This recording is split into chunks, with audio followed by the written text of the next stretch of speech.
लेकर के माँ सुनैना सीख देती हैं, शिक्षा देती हैं। एक बड़ी प्यारी बात कही माँ सुनैना ने। जानकी मैया से कहा, जानकी आपका विवाह हो गया और आपको ज्ञात होगा, आपको बता दूं कि स्त्रियों का सिर्फ एक ही धर्म है, एक ही व्रत है, एक ही नियम है, और वो क्या है? अपने पति की सेवा करना, उनके आदेशों का पालन करना, उनका सम्मान करना। और सबसे अच्छी बात कही जानकी मैया को, माँ सुनैना कहती है, जानकी तुम्हारे पति के नेत्रों को देख करके समझ जाना कि वो क्या चाहते हैं। उन्हें मुख से बताना न पड़े, उन्हें कहना न पड़े, तुम ये देख करके जान जाना कि वो क्या चाहते हैं। और जानकी मैया ने यही किया, पति के रुख को देख करके व्यवहार करना। सारी सीख दे करके जनक जी ने मैया जानकी को विदा किया है। आधे दूर तक चलते आए, महाराज जनक हाथ जोड़ करके खड़े हो गए।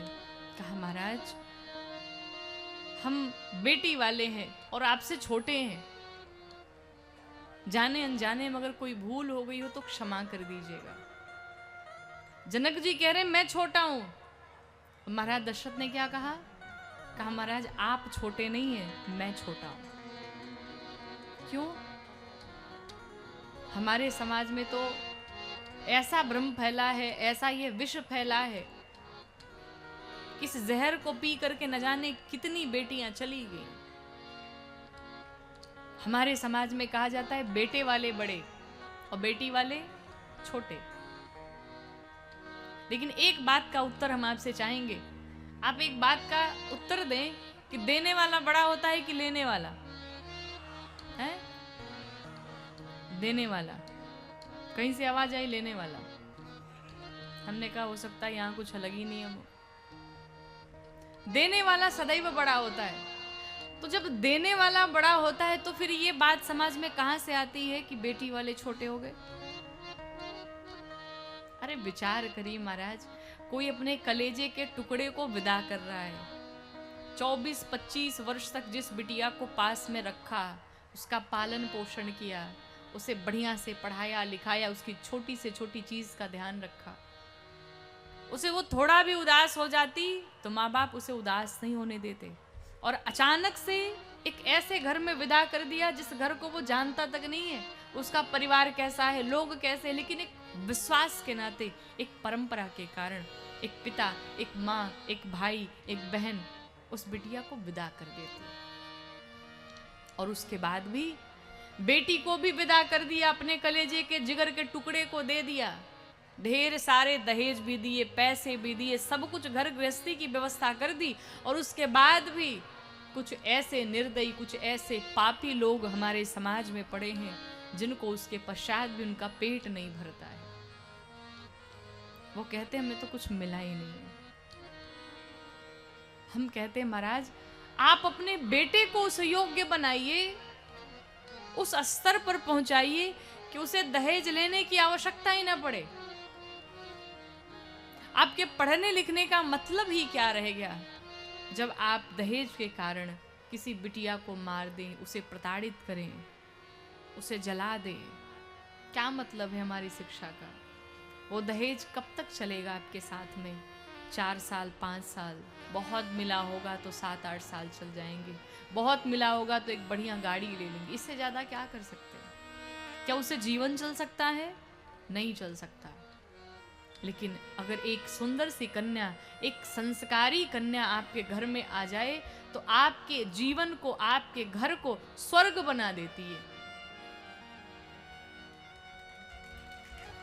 लेकिन आज का समाज एक सुंदर बेटी नहीं चाहता, एक संस्कारी बिटिया नहीं चाहता। आज का समाज पैसा चाहता है, हमें पैसे मिल जाए। और आजकल विवाह नहीं होते, आजकल व्यापार किए जाते हैं। लंबी लंबी लिस्ट बनाई जाती है, हमें ये चाहिए, ये चाहिए, ये चाहिए। अगर उसमें से कुछ कमी रह जाए तो फिर बेटी को सताया जाता है। लेकिन कभी विचार किया है कि एक बेटी कितना त्याग करके आती है? किसी से कह दिया जाए अचानक तुम घर छोड़ करके दूसरे के घर में जाओ, दूसरे के घर में रहो, बनाओ, खाओ, कैसा लगेगा आपको? कैसी फीलिंग आएगी? जहाँ पर ना उसकी माँ है, ना उसके पिता हैं, ना उसका भाई है, ना उसकी बहन है, ना उसके अगल बगल पड़ोस वाले, कोई उसका नहीं है। लेकिन फिर भी वो बड़े आदर के साथ, सम्मान के साथ सबका सम्मान करती है, सबका देखभाल करती है। और उस ससुराल में आने के पश्चात अगर उसे कोई कष्ट दे तो विचार करिए उसे कितना कष्ट होता होगा। लेकिन आज का समाज भूल चुका है, आज का समाज मनुष्य नहीं रह गया है, आज का समाज जानवर बन चुका है।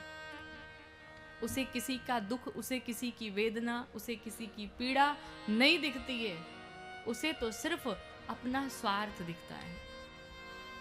हमारी इच्छा पूरी होनी चाहिए, नहीं पूरी होगी तुम अपने घर जाओ। कैसी विडंबना है ये, कैसा ये संसार होता जा रहा है। एक बार विचार करिए हम कहां से कहां तक पहुंच रहे हैं। दहेज लेना कोई बुरी बात नहीं है। दहेज महाराज राजा जनक जी ने भी दिया, राजा हिमांचल जी ने भी मां भवानी को दिया। लेकिन दहेज का अर्थ ये होता है कि पिता अपने सामर्थ्य अनुसार जितना अपनी बेटी को दे दे। और हर एक पिता, हर एक माँ यही चाहते हैं कि हमारी बिटिया का घर गृहस्थी खूब अच्छे से बस जाए, खूब आनंद से वो रहे, किसी चीज की उसे कमी ना हो। वो अपने पास से सब कुछ करता है। तो दहेज का मतलब है कि पिता अपने खुशी से, अपने सामर्थ्य के अनुसार बिटिया को दहेज दे। लेकिन दहेज का अर्थ कदापि ये नहीं होता है कि आप किसी बिटिया के बाप का घर बिचवा दें, किसी की जमीन बिचवा दें, किसी को कर्जे में कर दें। ये कदापि इसका अर्थ नहीं होता है। और अगर आप राम कथा सुनने के लिए बैठे हैं, आपने कथा श्रवण की है, अगर भूल से भी आज तक जिसने ये किया होगा, ये कुकृत्य किया होगा, तो आज यहीं इस कथा में छोड़ करके जाएं और आज से एक संकल्प ले कि आज के बाद हम ऐसा कभी नहीं करेंगे, कभी किसी को कष्ट नहीं देंगे। और घर में जब बहू आती है और वो जब देखती है कि हमारे पिता के साथ ऐसा व्यवहार हुआ, तो घर में वो काम क्यों करने जाएगी? उसके पिता ने तो भाई लड़का खरीदा है, नौकर खरीदा है, तो फिर लड़की काम क्यों करे? फिर तो दुल्हा महाराज करें, घर में चाय बनाए, बढ़िया भोजन बनाए और बिटिया बैठ करके खाए बेड पे। ताली बजा लो अपने लिए।